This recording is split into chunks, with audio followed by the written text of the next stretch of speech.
굿모닝 YTN 3부 이어갑니다. 일본 정부가 내일부터 후쿠시마 제1원전 오염수를 해양에 방류합니다. 기시다 후미오 일본 총리는 어제 강요 회의를 연 뒤 오염수 방류 시기에 대해 기상 등 지장이 없으면 24일로 예상한다고 밝혔습니다. 기시다 총리는 국제원자력기구 IAEA의 과학적 근거에 기초한 대응에 폭넓은 지역 국가로부터 이해와 지지 표명이 이루어졌다고 설명했습니다. 도쿄전력은 곧바로 오염수 방류를 위한 준비 작업을 개시한다고 밝혔습니다. 이에 대해 우리 정부는 과학적, 기술적 문제가 없는 것으로 판단했다고 밝혔습니다. 하지만 우리 정부가 오염수 방류를 찬성 또는 지지하는 것은 아니라고 선을 그었습니다.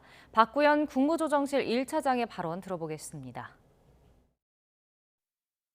우리 정부는 일본 측이 후쿠시마 원전 오염수를 당초 계획대로 방류할 것이라는 점을 확인하였고 오염수 방류의 계획상의 과학적, 기술적 문제는 없는 것으로 판단했습니다. 다만 우리 정부가 오염수 방류를 찬성 또는 지지하는 것은 아님을 분명히 말씀드립니다.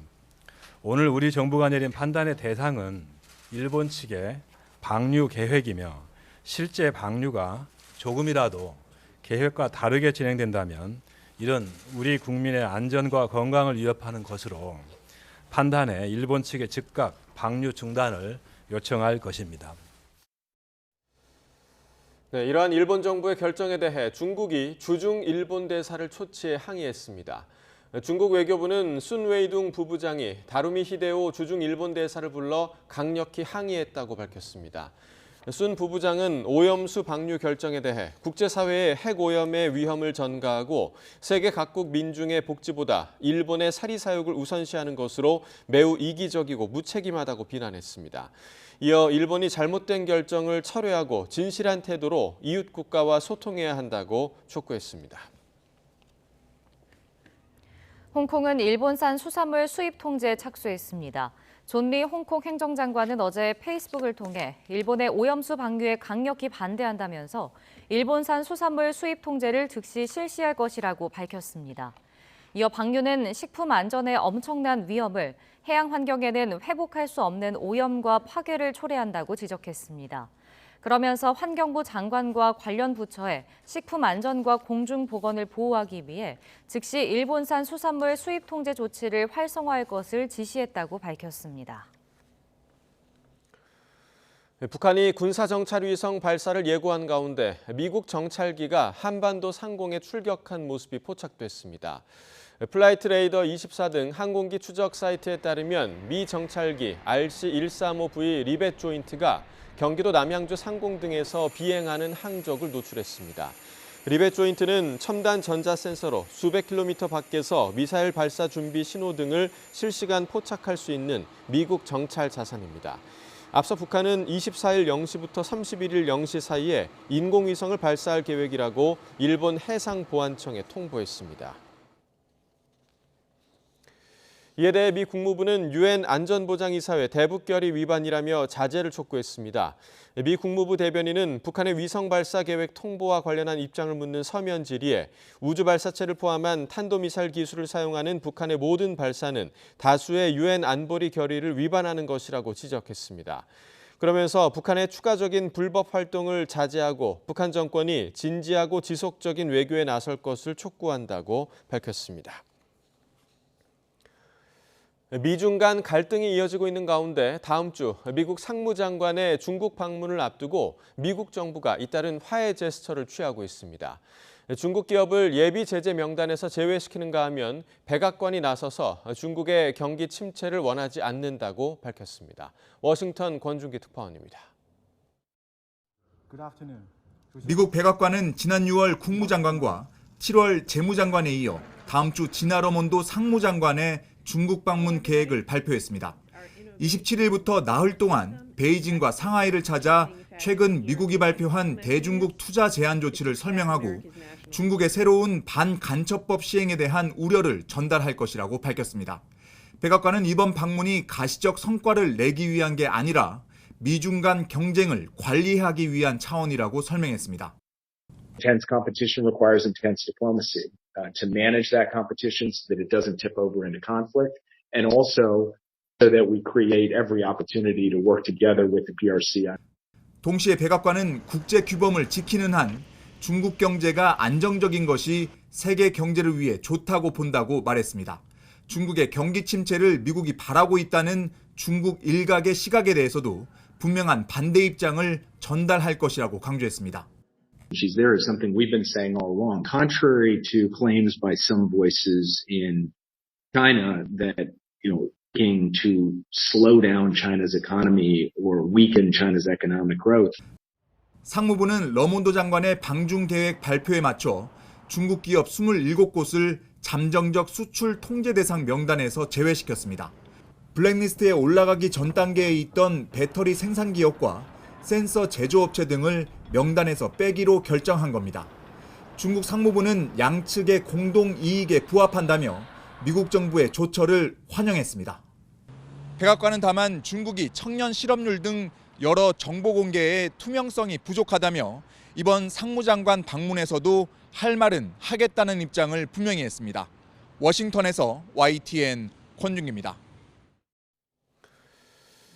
전국경제인연합회가 55년 만에 이름을 한국경제인협회로 바꾸고 새 출발을 합니다. 정경유착 잘못에서 벗어나겠다고 다짐했지만 과거의 위상을 되찾을지가 관심입니다. 양희력 기자가 보도합니다.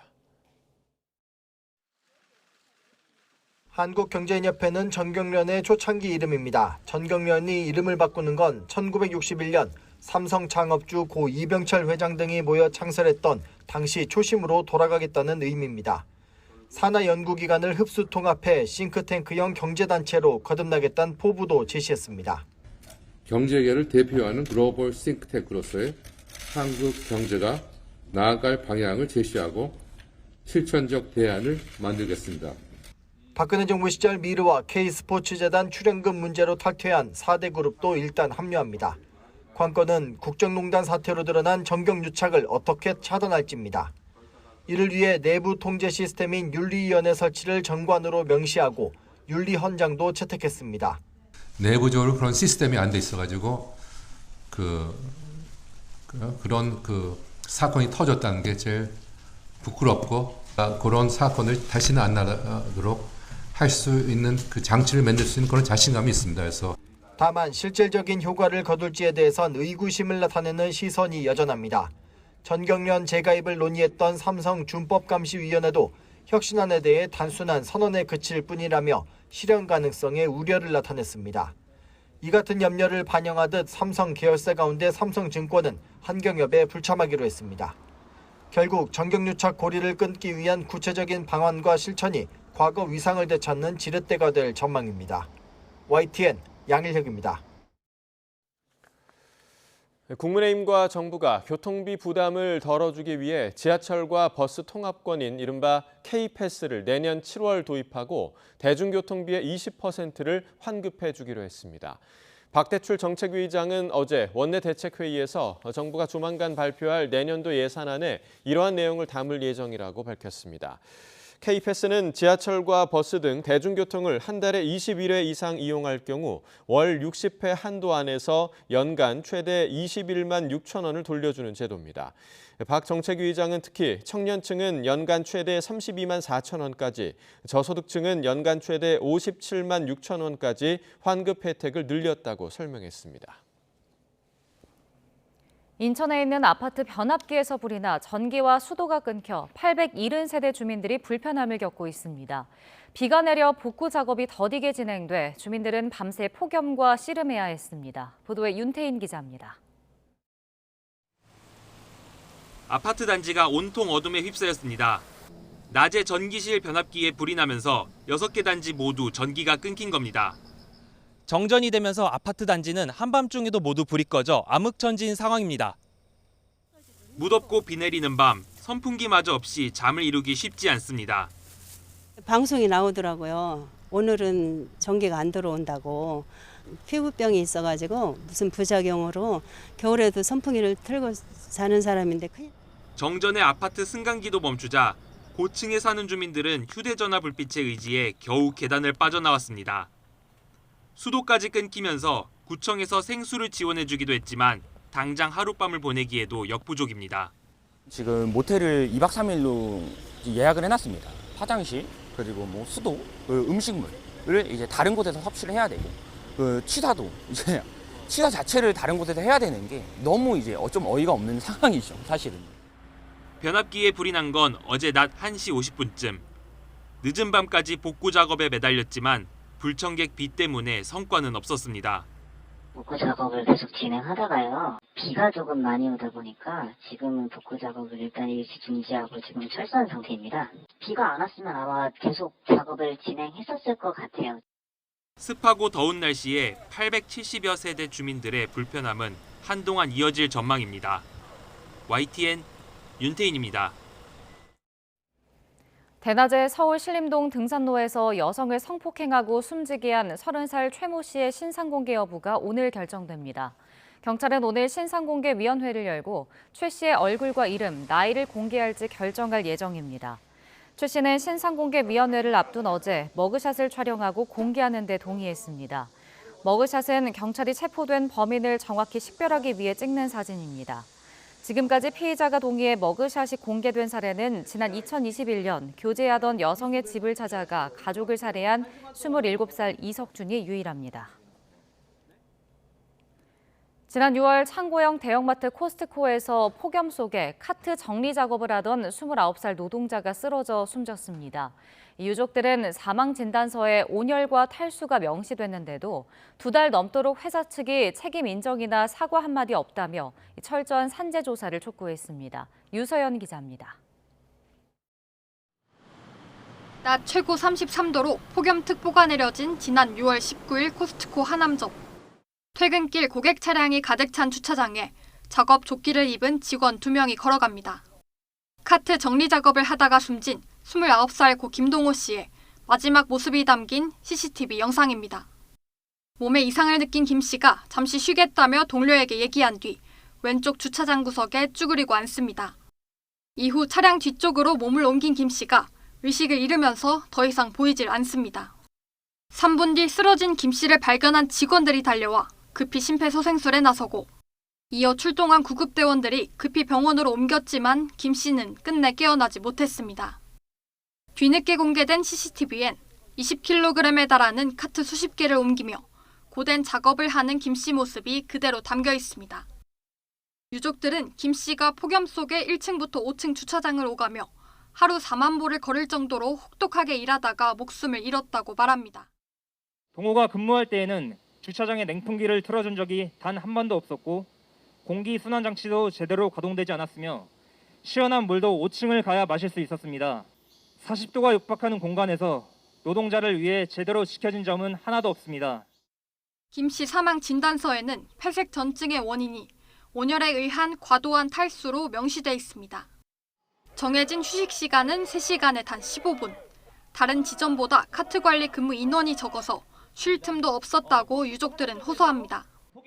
하지만 코스트코 코리아 측은 김 씨 사망 2달이 넘도록 사과 등 어떤 공식 입장을 내지 않고 무대응으로 일관하고 있습니다.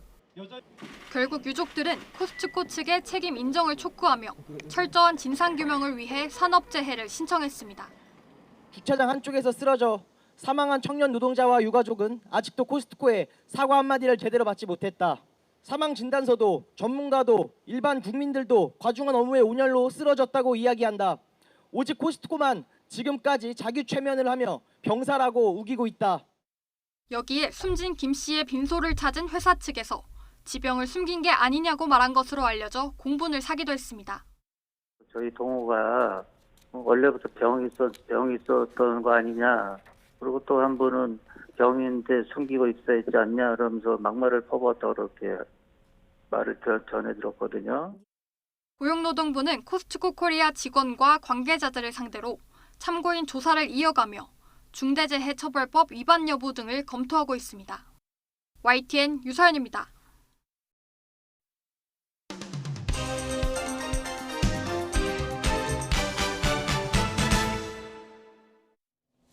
네, 8월 23일 수요일입니다. 오늘 아침 신문은 어떤 소식 다뤘는지 짚어보겠습니다. 이현웅 아나운서가 정리해왔습니다. 어서 오십시오. 안녕하십니까. 네, 자 오늘 첫 번째 소식부터 보겠습니다. 자, 한국일보 기사인데요. 북한이 24일부터 31일 사이에 위성 다시 발사하겠다 이렇게 통보를 했는데 지금 한국일보에서는 내일로 지금 예상을 하고 있나 봐요. 네, 그렇습니다. 3개월 만에 다시 쏘아 올리게 될 북한의 인공위성은 전례상 예고기간 첫날인 내일 발사될 걸로 예측됩니다. 지난 5월에도 예고기간 첫날에 발사한 바 있는데요. 다만 날씨의 변수는 있을 수 있다고 보고 있습니다. 그래서 이란 24일이 유력하지만 상황에 따라서는 이안 25일에 발사될 가능성도 전망됩니다. 네, 이쪽에 그림에도 나와 있지만 북한이 통보한 위험구역 설정 지역을 보면 발사 경로는 지난 5월, 그러니까 첫 번째 발사할 때랑 좀 비슷할 것으로 보입니다. 네, 맞습니다. 북한의 남서측 해상 2곳과 필리핀 동쪽 해상 1곳을 설정했는데요. 이전과 같은 경로로 쏜다는 의미로 해석해 볼 수 있겠고요. 또 같은 규모의 운반체와 위성체로 재발사를 시도할 거라는 해석까지 가능합니다. 지난 실패 원인으로 발표했던 로켓 엔진 결함 문제를 해결한 것이라는 분석이 나오고 있는 가운데 이번 위성체 발사가 성공하더라도 큰 군사적 위협은 되지 않을 거라는 평가도 나오고 있습니다. 이전에 우리가 인양해서 분석한 부품들의 수준을 보면 군사적 효용성이 매우 낮은 것으로 분석됐기 때문입니다. 네, 바로 이어서 두 번째 기사 보도록 하겠습니다. 자, 다음은 동아일보 기사인데요.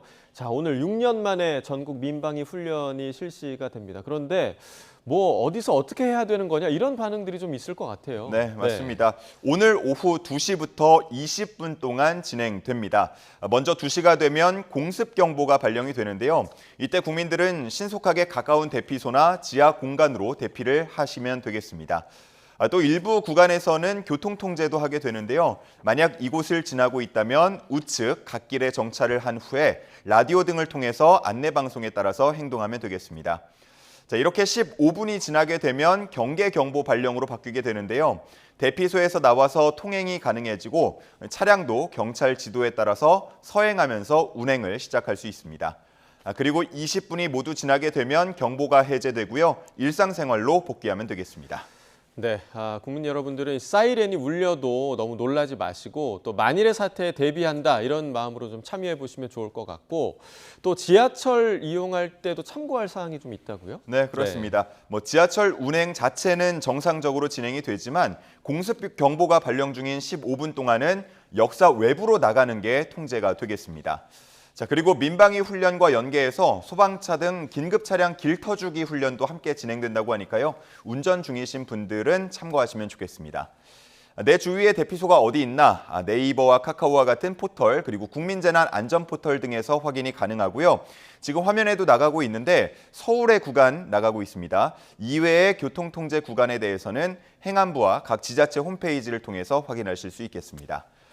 그리고 태풍 카눈 피해로 인해서 특별재난 지역으로 선포된 지역들은 이번 훈련에서 제외된다는 점도 참고하시면 좋겠습니다. 네, 저도 대피소 확인해 봐야겠고 오후 2시부터 20분 동안 진행된다는 거 다시 한번 좀 기억하시면 좋을 것 같습니다. 자, 다음 기사 보겠습니다.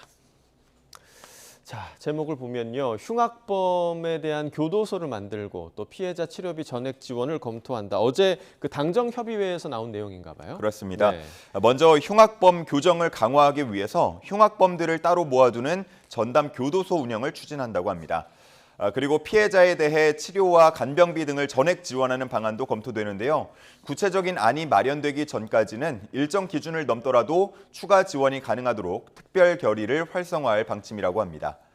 그리고 전담 인력이 편성된 원스톱 솔루션 센터를 통해서 피해자에 대한 각종 지원들을 강화할 방침입니다. 네, 이런 사건들이 발생할 때마다 경찰의 현장 대응에 대한 비판이 좀 있었는데 조금 더 적극적으로 대응할 수 있도록 면책 범위도 확대를 한다고요? 네, 그렇습니다. 정당 방위 기준을 완화하거나 소명 절차를 간단하게 하고요. 또 법률 지원도 강화할 방침이라고 합니다. 그리고 정신질환자가 위험 행동을 할 경우 신속하게 대응할 수 있도록 전국 시도에 정신응급합동 대응센터를 확대 설치하는 방안도 추진합니다. 그리고 당정은 통상적으로 사용하던 묻지마 범죄라는 표현에 부정적인 측면이 있다고 보고요.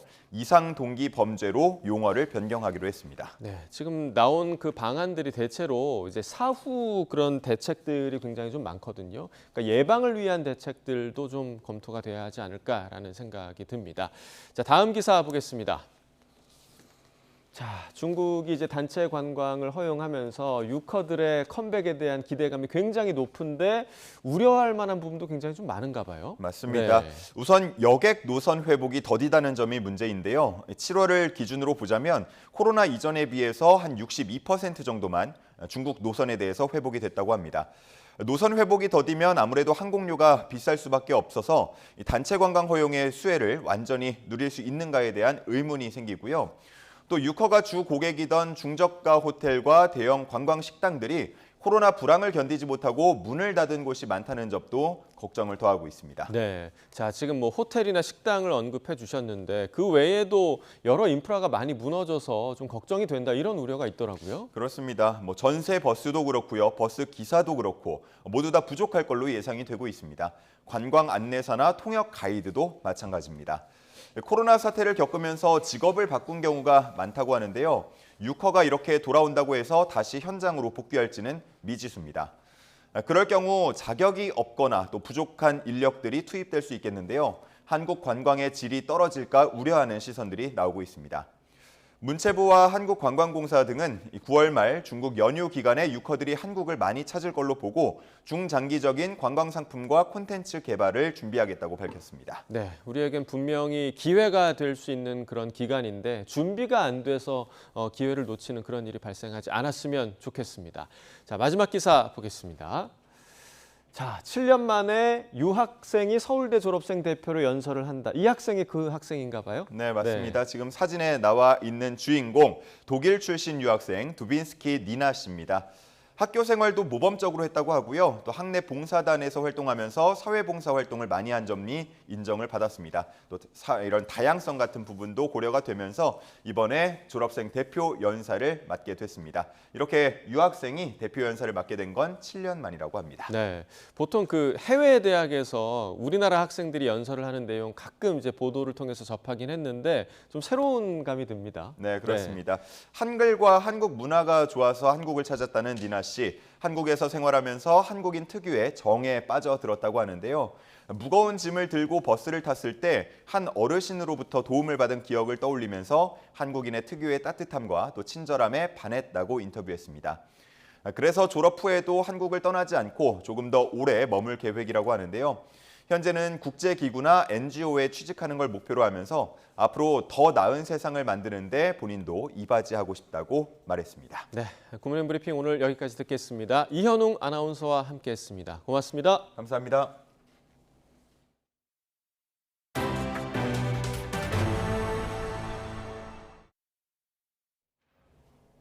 윤석열 대통령이 어제 이동관 방송통신위원장 후보자에 대한 인사청문 보고서 재송부를 국회에 요청했습니다. 대통령실 관계자는 YTN에 윤 대통령이 청문 보고서 재송부 요청안을 제가해 국회로 보냈다고 밝혔습니다. 윤 대통령이 설정한 재송부 요청 시한은 24일까지입니다. 이때까지 국회가 청문 보고서를 보내지 않으면 윤 대통령은 25일 이 후보자를 임명할 것으로 보입니다. 더불어민주당은 이에 대해 방송 장악을 위한 브레이크 없는 폭주, 국회 패싱 선언이라고 비판했습니다. 김한규 원내대변인은 어제 서면 브리핑에서 국민의 반대에도 무조건 이 후보자를 방통위원장에 앉히고 말겠다는 오기가 선연하다며 이같이 밝혔습니다. 이어 윤 대통령이 청문 보고서 채택 없이 16번째 인사를 단행하겠다고 선포하면서 상습적 국회 무력화를 규탄한다고 말했습니다. 재작년 민주당 전당대회 돈봉투 의혹을 수사하는 검찰이 무소속 윤관석 의원을 구속 기소했습니다. 영장 청구 때와 달리 현역 의원에게 돈봉투를 살포한 혐의는 공소장에서 뺐는데 수사 대상 확대에 신중을 기하는 모습입니다. 보도에 김혜린 기자입니다. 민주당 전당대회 돈봉투 사건의 핵심 인물인 무소속 윤관석 의원이 구속 상태로 재판에 넘겨졌습니다. 돈봉투 의혹에 연루된 현역 국회의원이 기소된 건 처음입니다. 국회의원들한테 6천만 원 준 건 인정하시나요? 소양대가 논의한 적 있으신가요? 윤 의원은 송영길 전 대표 경선 캠프 관계자들에게 두 차례에 걸쳐 모두 6천만 원을 건네받은 혐의를 받습니다.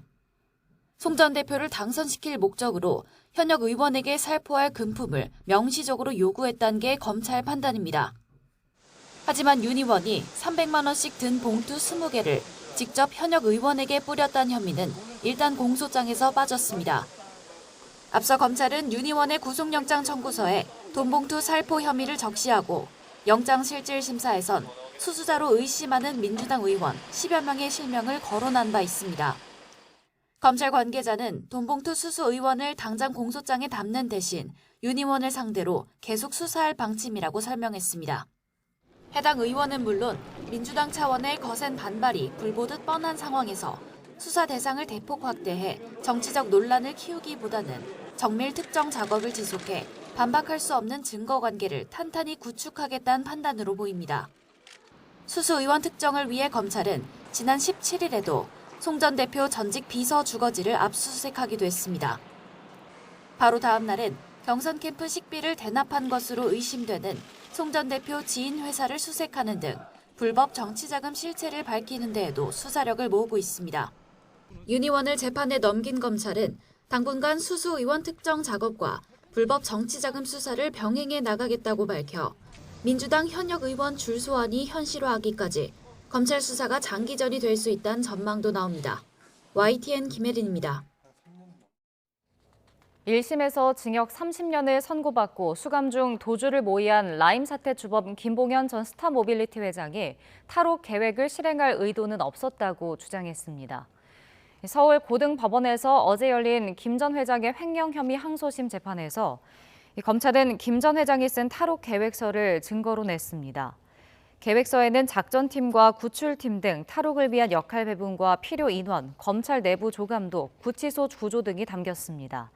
이 같은 내용이 공개되자 김 전 회장은 자신이 계획서를 쓴 건 맞지만 실행하기 위해 계획을 세운 건 아니라고 주장했습니다.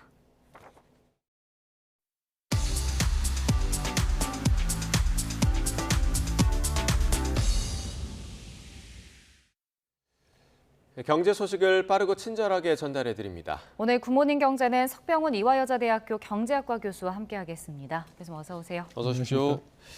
자, 우리나라 가계빚이 다시 좀 증가세로 돌아가면서 우려를 좀 키우고 있는 상황인데 특히 주택담보대출이 지금 한 분기 만에 14조 원 넘게 늘었다고요? 예, 그렇습니다. 한국은행 발표에 따르면요. 가계 빚을 나타내는 지표인 가계 신용이라고 하죠. 이것은 가계 대출에다가 백화점이나 카드사 등에서 외상으로 구매한 판매 신용을 합친 개념인데요. 이 가계 신용이 올해 2분기에 전분기 대비 9조 5천억 원 증가를 해가지고요. 3분기 만에 증가세로 전환을 했습니다. 그래서 지금 현재 가계 신용 잔액은 무려 1,863조 원에 이르고요. 가장 큰 이유는 앵커님께서 지적하신 것처럼 주택담보대출이 14조 원이나 급증을 한 것으로 이것이 큰 이유입니다. 그런데 주담대 잔액은 사상 최대치인 1,031조 원에 이르렀는데요. 무엇보다 가장 큰 이유는 주택시장에서 가격이 저점을 찍고 앞으로 빠르게 상승할 것으로 전망이 되면서 지금 고금리 상황임에도 불구하고 높은 이자 비용을 부담을 해도 나중에 주택 가격이 더 빠르게 상승을 하면 이 이자 비용을 제하고도 더 이득을 볼 것이라고 예측이 되기 때문에 많은 사람들이 주택담보대출을 활용해서 주택을 구입하기 때문인 것으로 보이고요. 이런 주택 가격 저점은 데이터상으로도 확인이 되고 있습니다. 한국은행에서 발표한 주택가격 전망 CSI 지수가 107을 기록했는데요. 이 107이 의미하는 것은 무엇이냐면 1년 뒤에 현재보다 주택가격이 상승할 거로 예측하는 가구가 그를 반대로 예측하는 가구보다 더 많다는 것입니다. 100보다 큰다는 것은요. 그리고 그것뿐만 아니라 한국부동산원 기준으로 주간 아파트 매매가격 지수를 보면요. 전국 주간 아파트 매매가격 지수가 5주 연속 상승을 하고 있습니다. 전주 대비. 그래서 이런 것 때문에 주택담보대출이 빠르게 증가를 했고 이것이 가계빚 증가를 만들어낸 원인이 되겠습니다. 여기에다가 최근에 시중은행이 50년 만기 상품을 출시했었잖아요. 이게 또 주담대 그 증가 원인으로 꼽히는 것 같은데 금융당국이 추가로 이렇게 도입할 계획이죠, 규제를. 예, 그렇습니다. 어제 한국은행에서 발표한 2분기 가계빚 자료에는 50년 만기 주담대가 포함되어 있지 않습니다. 50년 만기 주택담보대출 같은 경우는 본격적으로 시중은행에서 판매하기 시작한 것이 7월 달부터거든요. 그런데 실제로 50년 만기 주택담보대출이 7월 달에 주택담보대출 증가에 많이 기여한 것은 사실입니다. 7월 달에 주택담보대출은 모든 은행에서 약 6조 원 정도 증가한 것으로 추정되고 있는데요. 50년 만기 주택담보대출 같은 경우는 출시된 지 한 달 만에 약 1조 2천억 원 증가를 했고요. 그다음에 지난 일주일 사이에는 금융당국에서 만 34세가 넘어가는 경우에는 50년 만기 주택담보대출을 못 받게 하겠다는 것을 검토 중이라는 소식이 알려지면서 오히려 빨리 규제가 생기기 전에 50년 만기 주택담보대출을 받겠다는 수요가 몰리면서 일주일 사이에 무려 8천억 원이나 증가를 했습니다. 예, 그랬는데 이 50년 만기 주택담보대출이라는 것은 결국은 똑같은 금액을 대출을 받아도요 50년 동안 원금을 분할 상환을 하게 되니까 그 매년 상환하게 되는 원금과 이자 금액이 낮아집니다. 그래서 가장 강력한 대출 규제인 총부채 원리금 상환 비율 규제, 그 DSR 규제라고 하죠. 이것은 연간 내가 상환하는 원금과 이자 금액이 나의 연간 소득의 은행권 같은 경우는 40%를 넘어갈 수 없게 만드는 규제인데요.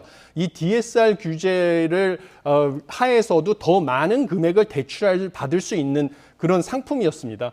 그래서 이 가계대출이 7월 달에 상승을 하는데 6조 원 상승하는데 무려 1조 2천억 원이 50년 만기 주담대였기 때문에 이것을 나이 제한을 도입을 해서 규제를 하겠다라고 금융당국이 검토하는 것이고요. 하지만 저는 이것은 사실 가계대출이 증가하는 것을 속도는 늦추는 효과가 있겠지만 근본적으로 막을 수는 없다고 생각을 합니다. 왜냐하면 여전히 그 30대 이하의 주택 구입이 엄청나게 많은 속도로 증가하고 있거든요. 올 상반기에 30대 이하의 전국 아파트 매입 비중이 무려 27%로 40대를 넘어섰거든요. 그래서 이렇게 많이 30대들이 주택담보대출을 활용해서 아파트를 매입하고 있기 때문에 34세 이하로 나이 제한을 준다 할지라도 주택담보대출은 50년 만기 주택담보대출은 특히 계속 늘어날 것이고요. 그다음에 사실 주택담보대출은 만기까지 가져가는 사람들이 없습니다. 평균적으로 7년 만에 상환을 하거든요, 다들. 그렇기 때문에 이거를 갖다 34세로 제한을 하게 되면 나이 많은 차주들한테 역차별 논란이 일어나는 것은 당연한 사실입니다. 왜냐하면 DSR 규제를 도입한 취지가 자신의 소득으로 원금과 이자를 상환할 수 있는 상환 능력이 있는 사람들에게 대출을 해주라는 취지인데요. 나이가 많아질수록 노동시장에서 경력이 쌓이고 그러면 소득은 증가하기 마련이거든요. 그래서 나이가 많은 사람들은 오히려 대출의 원리금을 상환할 능력이 더 높은 것이고요. 그다음에 50년 동안 대출을 나눠서 상환하는 사람은 없고 평균적으로 7년 만에 상환을 하기 때문에 나이에 따라서 이 제한을 두는 것 자체는 경제학적으로 봤을 때 비합리적이다라고 보고 있습니다. 네, 효과적인 규제가 될 수 없다라고 의견을 좀 전해주셨고 중국 관련 소식도 좀 짚어보겠습니다. 중국 부동산 얘기를 저희가 지금 매일 하고 있는데 상업용 부동산으로 그 위기가 지금 확산하고 있다고 하더라고요. 그러니까 중국 대도시의 사무실 공실률이 굉장히 좀 증가하고 있다 이런 소식이 들리고 있는데 이유가 뭐고 또 영향은 또 어떤 영향이 좀 있을까요?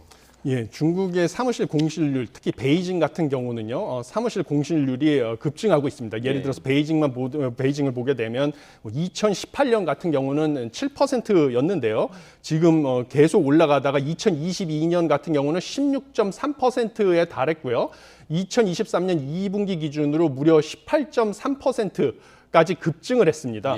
이렇게 사무실 공실률이 늘어나는 것은 무엇보다도 코로나19 확산으로 인해서 사회적 거리 두기를 강력하게 중국에서 추진을 하다 보니까 당연히 출근을 할 수 없으니까 사무실을 쓸 필요가 없겠죠. 그래서 사무실 공실률이 늘어나는 것이고요. 그래서 지금 원래 주거용 부동산 업체들, 부동산 개발 업체들 부도 위기로 시작된 중국의 부동산 위기가 이제는 상업용 부동산을 전문으로 취급을 하는 부동산 업체들의 부도 위기로 확산이 되고 있습니다.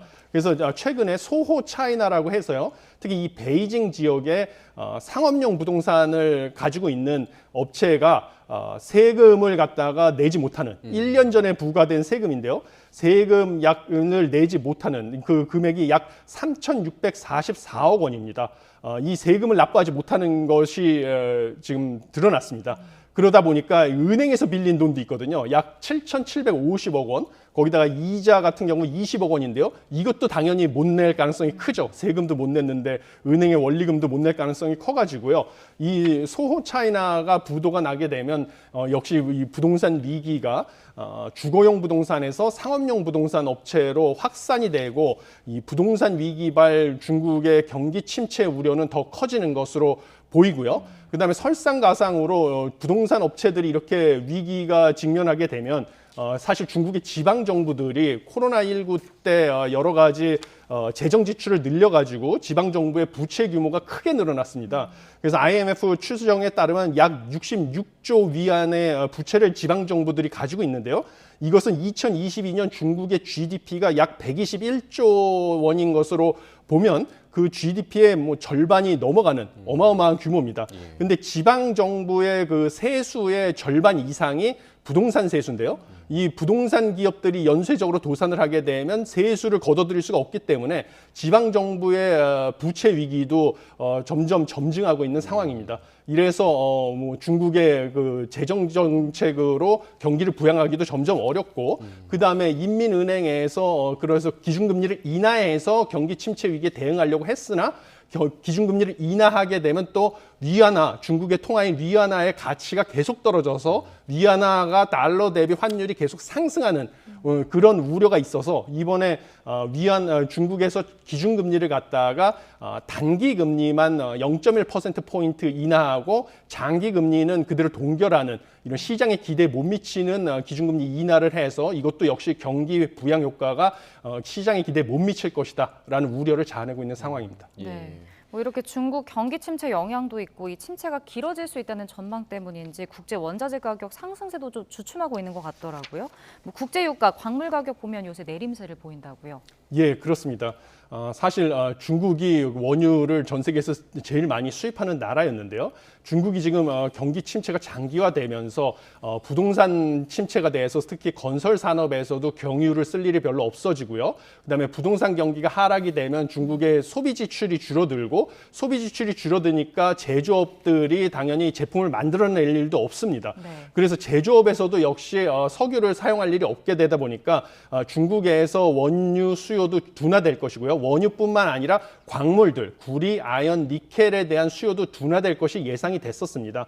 그래서 이것이 반영이 돼서 뭐 서부 텍사스유 선물 가격도 8주 만에 내림세로 전환이 되고요. 그다음에 구리, 아연, 니켈 등 광물의 평균 가격도 8월 셋째 주에 하락을 했습니다.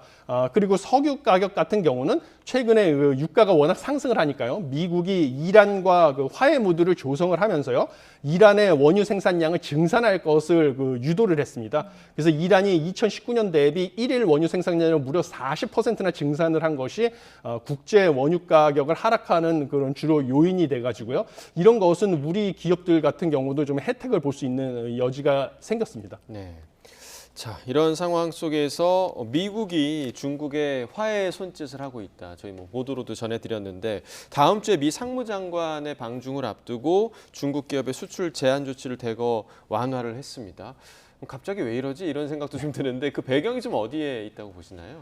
예, 미국이 사실 트럼프 정권 하에서는 중국과 완전히 그 기술 제품에 대해서 수출입을 갖다가 통제하고 이런 디커플링이라는 전략을 사용했었습니다. 그런데 바이든 정부로 넘어서면서 디커플링에서 디리스킹으로 대중 정책을 전환을 했습니다. 그래서 디리스킹은 무엇이냐면 중국과의 그 교역을 갖다가 기본적으로 미국의 국가 안보에 위협이 될 만한 분야, 리스크가 될 만한 분야만 통제를 하겠다. 나머지 분야는 허용을 하고요. 트럼프 정권에서는 전면적으로 통제를 했었는데요. 그게 이제 디리스킹이라는 개념인데요. 그러다 보니까 이 지금 상무장관이 중국을 방문을 하면서 역시 트럼프 정부와 달리 좀 화해 무드를 계속 조성을 하는 그런 정책의 일환이고요. 그래서 그 전에 먼저 27개 중국 기업에 대해서 그 수출 통제하겠다는 명단, 블랙리스트를 올리기 전에 사전적으로 그 조사를 하는 명단에 올려져 있었던 중국 기업들을 제외하는 이런 화해의 제스처를 취했습니다. 그리고 백악관 국가안보보좌관도 사전에 이 디리스킹을 하겠다. 이런 것에 대해서 디커플링이 아니라 디리스킹을 하겠다는 것을 설명할 것이다 얘기를 했고요. 그다음에 미국 정부는 절대 중국의 경기 둔화나 경기 침체를 원하지 않는다라는 것을 분명히 했습니다. 그래서 이런 중국과 미국 간의 디커플링이 아니라 디리스킹을 할 것이다. 이런 화해 무드 조성의 일환이라고 보시면 되겠습니다. 네. 자, 마지막으로 해외 증시도 보겠습니다. 뉴욕 증시가 혼조세로 장을 마쳤는데요. 이거 원인이 뭐였나요? 예, 지금 보면 다우 존스 지수하고 S&P 지수는 소폭 하락을 했고요. 네. 나스닥 지수 같은 경우는 소폭 상승을 했습니다. 가장 큰 이유는 일단 S&P 지수 같은 경우 S&P 그 신용 평가사에서요. 미국 은행 5곳의 신용 등급을 하향 조정을 했습니다. 그런데 가장 큰 이유는 예금 잔고가 감소하고요. 금리가 지금 지속적으로 상승을 하다 보니까 미국의 은행들이 자금을 조달하는 데 들어가는 비용이 상승하고 있고 또 미국도 역시 상업용 부동산의 침체가 되고 있는데요. 상업용 부동산에 대출을 한 은행, 특히 두 곳을 지목을 하면서 이 두 곳은 상업용 부동산 대출 위험 노출이 너무 크다 해서 신용등급을 강등을 했거든요. 이래서 은행주 위주로 주가가 하락을 했고요. 그리고 또 다른 것은 최근에 10년물 미 국채 금리가 어제 같은 경우는 소폭 하락을 했지만요.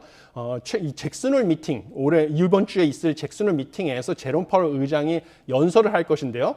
매파적인 발언을 할 가능성이 크다고 지금 예측을 하고 있습니다. 그러면 이것을 반영해서 10년물 미 국채 금리는 다시 상승할 것이 우려가 돼서 그러면 또 주가는 하락하게 돼 있거든요. 이런 것이 반영이 돼서 다우존스 지수와 S&P 지수는 하락을 했지만요.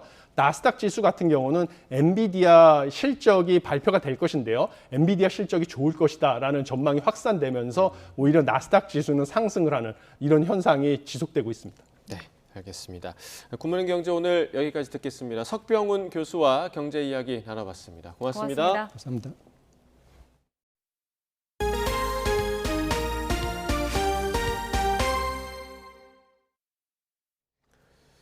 경기 침체와 후쿠시마 오염수 우려로 수산물 판매에 비상이 걸렸습니다. 전복은 지난해보다 절반 가까이 값이 폭락했는데 이 어민의 어려움을 덜어주기 위해 수협과 자치단체가 대대적인 소비 촉진 운동에 나섰습니다. 보도에 김범한 기자입니다. 지난 5월 일본 후쿠시마 해역에서 잡힌 우럭에서 기준치 180배의 세슘이 검출된 뒤 국내 우럭 판매는 중단되다시피 했습니다. 6,000톤 가까이 지금 남아 있는데 수협에서는 지금 큰 고민입니다. 이것 때문에. 그래서 이거를 뭐 방건조해서 팔 수도 없는 거고 너무 양이 많아서. 청정 바다 수도 전남 완도의 특산품 전복의 가격은 지난해 이맘때보다 절반 가까이 떨어졌습니다. 경기 침체로 소비자들이 지갑을 열지 않고 후쿠시마 오염수 방류 우려 등이 겹친 결과로 풀이되고 있습니다. 전남 수산물 최고다! 이에 따라 수협과 전라남도가 대대적인 수산물 소비 촉진 운동에 나섰습니다. 전남 도청 로비에 김과 미역, 다시마 멸치 등 깨끗하고 안전한 전남 수산물의 홍보와 판매장이 마련됐습니다. 먹기 쉽게 만들어진 전복 요리 키트 등이 입맛을 돋웁니다. 그 맑은 바다에서 자란 영양 좋은 다시마와 미역을 먹여 키운 여름철 보양식 재료가 바로 전복입니다. 완도 전복 어가돋기 프로젝트로 완도 금일수협에서 손질하여 간편하게 드실 수 있도록 정성 들여 만들었습니다. 착한 소비로 완도 전복 많이 드시고 건강해지세요. 유명 셰프의 전복 스테이크 요리 강습과 시식회도 열렸습니다. 전라남도는 인터넷 쇼핑몰 남도장터와 박람회 등 온 오프라인 판매와 직거래 장터 활성화로 수산물의 판로 개척을 적극적으로 돕고 있습니다. 전복 상자의 단일화와 산 전복의 유통을 위한 컨테이너 확보 등에는 모두 50억 원이 지원됐습니다. 청정한 해역에서 생산이 되고 있습니다. 그렇기 때문에 우리 전라남도 청정 바다에서 나는 이 전복과 우럭을 비롯해서 양식 수산물 우리 국민들께서 더 많이 애용해 주시고 특히 추석 명절 때 많이 아껴주시고 애용해 주시면 큰 힘이 되겠습니다.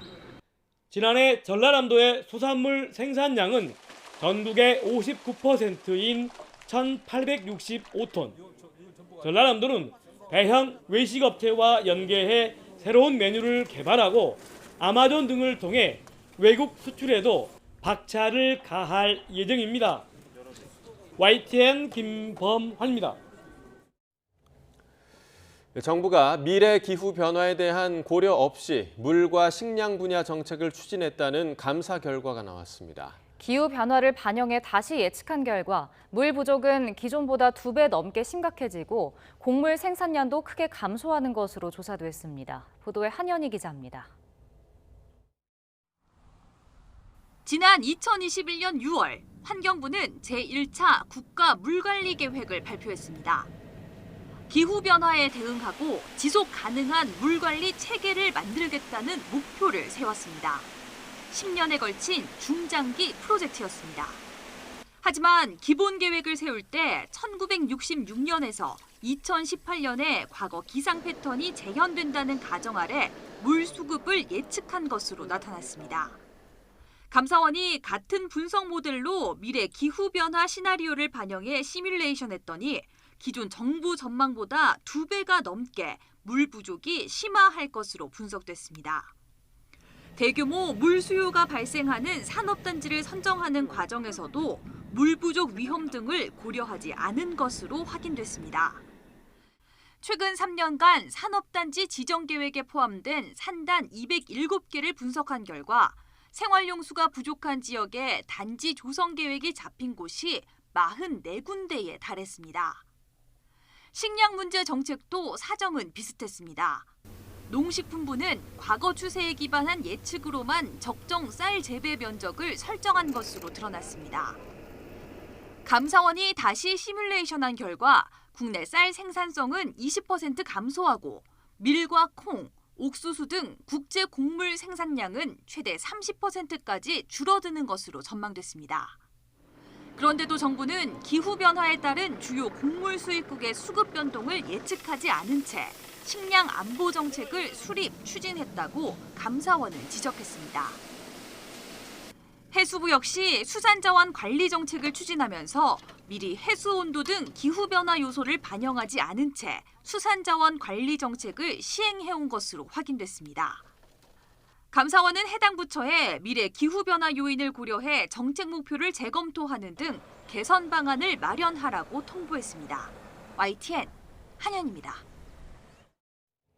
박민식 국가보훈부 장관이 부실 경영과 직원 복무 기강 해이가 도마 위에 오른 독립기념관의 공직기강 확립 등 전면적인 쇄신이 요구된다고 지적했습니다.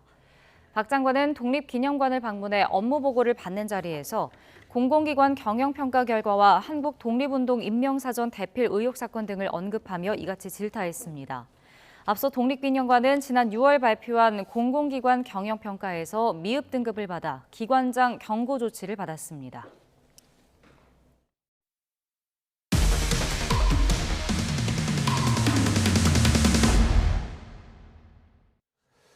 최근 우리나라 테니스는 폭발적으로 동호인이 늘면서 중흥기를 맞고 있는데요. 정작 테니스 발전을 지원하고 이끌어야 할 대한테니스협회는 협회장의 전횡에 몸살을 앓고 있습니다. 이 협회장의 배임 의혹이 짙은 사안만 여러 건이 확인됐습니다. 이경재 기자가 단독 보도합니다. 정의균 대한테니스협회장이 취임한 건 지난 2021년 3월. 같은 달 정 회장과 협회 임원들이 이사를 맡은 한국 주니어 테니스 육성 후원회라는 사단법인이 생깁니다. 그런데 이후 협회 이름으로 맺은 각종 계약의 후원금과 국제대회 광고 수익 일부가 협회가 아닌 이 후원회 통장에 입금됐습니다. 확인된 것만 1억 6천만 원. 이 후원회의 계좌는 회장 개인 것처럼 쓰였다는 게 여러 협회 직원들의 증언입니다. 사실 정상적인 방법이 아닌 거죠. 그리고 나서 실제로는 글로 들어온 것들이 그럼 오픈되고 공개되고 그렇게 쓰여져야 되잖아요. 밝혀지고 어떻게 쓰여졌는지 하나도 없잖아요. 게다가 대한테니스협회의 일반 회계 업무는 회계사인 아내의 회사가 맡아 처리했습니다. 회계 시즌에 그 회장님 사모님이 오셨고 그 같이 오신 분이 같이 진행하셨던 걸로 알고 있어요. 각종 계약건에서도 위법과 특혜 의혹이 짙습니다. 2억 6천만 원 규모의 공인구 계약에선 상자당 14만 원의 입찰이 성사됐는데 실제 계약은 정가인 19만 8천 원에 이루어졌습니다. 협회가 손해보는 계약을 맺은 겁니다. 정가라고 하는 것들이 솔직히 대량이 그렇게 들어가게 되면 할인을 하지. 제가 여태까지 협회라고 납품하고 25년, 30년을 했어도 그런 적 한 번도 없는 것 같은데요. 대한테니스협회는 지난해 한 지자체 대회에서도 견적보다 1,000만 원 이상 더 주고 용품 계약을 맺었습니다. 정 회장 취임 이후 특정 대행사가 거의 모든 용품 계약에 끼어들었는데 이때도 갑자기 계약 금액이 올라갔습니다. 정희균 회장은 지난 6월엔 한 국제대회에서 대학생인 자신의 아들에게 대회 운영을 총괄하는 토너먼트 디렉터를 맡기기도 했습니다. 독단적이고 비상식적인 협회 운영에 직원들은 말려도 보고 대한체육회에 비공식 감사도 요청했지만 바뀌는 건 없었고 결국 2년여 만에 10명 가까운 직원이 협회를 떠났습니다. 지금 모든 의사결정은 협회장 혼자 다 해요. 중요한 것들은. 왜냐면 다 공정하게 경쟁을 받고 이게 매뉴얼이라고요. 거기에 익숙해져 있는 것들이 또 다 직원들이고요. 그렇게 안 하면은 그 배임이나 아니면은 업무상 이렇게 준비 실수 이런 것들이 되거든요. 그래서 직원들 단독으로는 절대로 못 해요. 왜냐면 문칙 사유가 되니까. 근데 그게 지금 다 바뀌었단 말이죠. 그래서 너네는 내가 시킨 대로 하지, 내가 책임질 테니까 내가 시킨 거 다 해라, 이런 항상 말씀을 하셨어요. 정희균 회장은 개인적으로 돈을 모아 주니어 육성에 쓰려고 후원회를 만들었다면서 후원회가 오히려 협회를 돕는 역할을 했고 협회에서 자신은 법인카드 한 장도 사용하지 않았다고 해명했습니다. YTN 이경재입니다.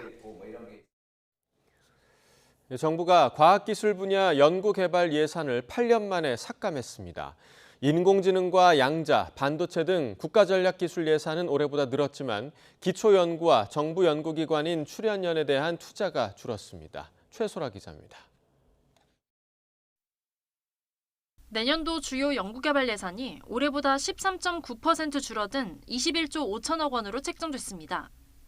정부 R&D 예산안이 줄어든 건 지난 2016년 이후 8년 만입니다. 과기정통부는 나눠주기식 사업과 성과 부진 사업 등에 대한 구조조정을 통해 108개 사업을 통폐합하는 등 3조 4천억 원 규모 예산을 감액했다고 밝혔습니다. 기초연구 예산은 올해보다 6.2% 줄어든 2조 4천억 원으로 책정됐습니다. 정부 연구기관인 출연연 예산도 2조 1천억 원으로 올해보다 10.8% 줄었습니다.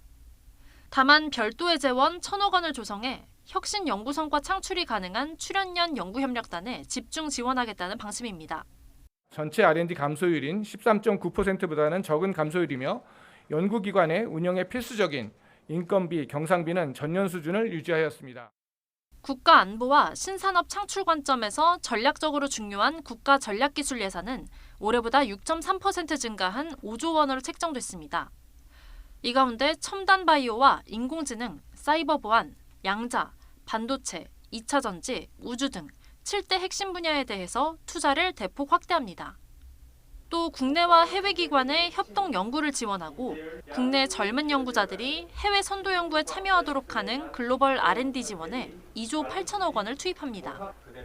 이를 위해 국가연구개발혁신법 시행령 개정을 추진하고 관련 가이드라인도 마련하기로 했습니다. 누적된 비효율을 걷어내는 과정에서 R&D 예산이 삭감된 측면이 있으나 앞으로는 이번에 재편한 세계 최고 수준의 혁신적 R&D와 국가 임무 수행을 위한 필수 R&D를 중심으로 투자를 확대해 나가도록 하겠습니다. 정부가 책정한 내년도 연구개발 예산안은 다음 달 초 확정돼 국회에 제출될 예정입니다. YTN 사이언스 최소라입니다. 바이든 미국 대통령이 산불이 난 지 13일 만에 하와이 참사 현장을 찾아 연방정부 차원의 재건 지원을 약속했습니다.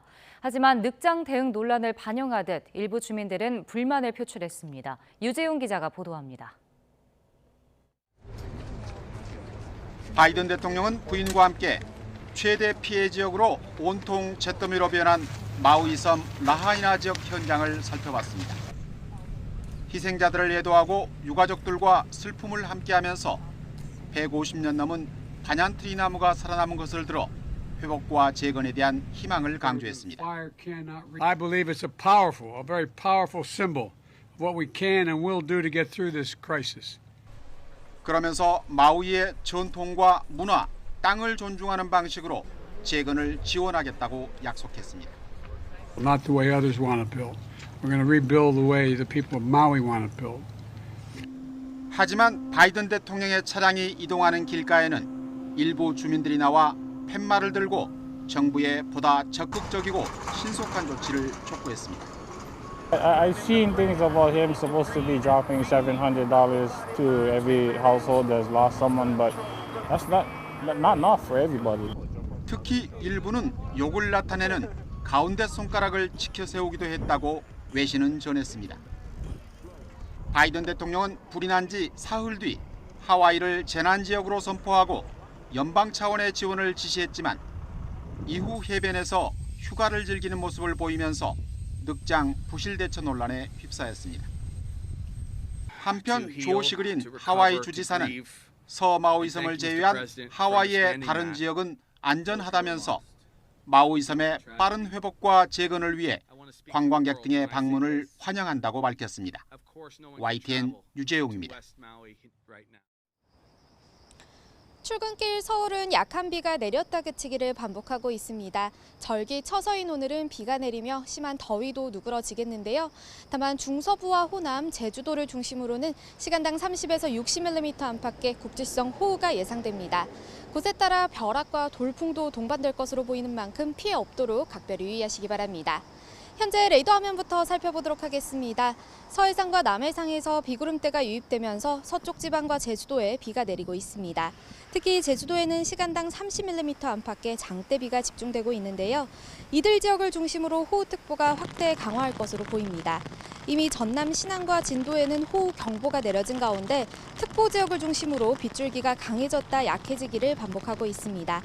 내일까지 전국 대부분 지역에 50에서 120mm, 많은 곳은 최고 150mm 이상의 호우가 쏟아지겠습니다. 오늘 비가 내리는 지역은 서울 27도 등으로 더위가 다소 누그러지겠습니다. 하지만 폭염특보가 이어지는 영남 지방은 33도 안팎의 무더위가 계속되겠습니다. 내일은 주로 남부지방에 강한 비가 집중되겠고요. 이번 비는 금요일 아침까지 이어지겠습니다. 이후 다음 주 초반에도 전국에 또 한 차례 비가 내릴 전망입니다. 오늘 호남 해안과 제주도를 중심으로는 초속 15m 이상의 강한 바람도 불겠습니다. 시설물 관리와 안전사고에 각별히 유의하시기 바랍니다. 지금까지 YTN 원희다입니다. 네, 이상으로 수요일 굿모닝 YTN 마칩니다. 잠시 후 뉴스라이더가 방송됩니다. 시청해주신 여러분 고맙습니다.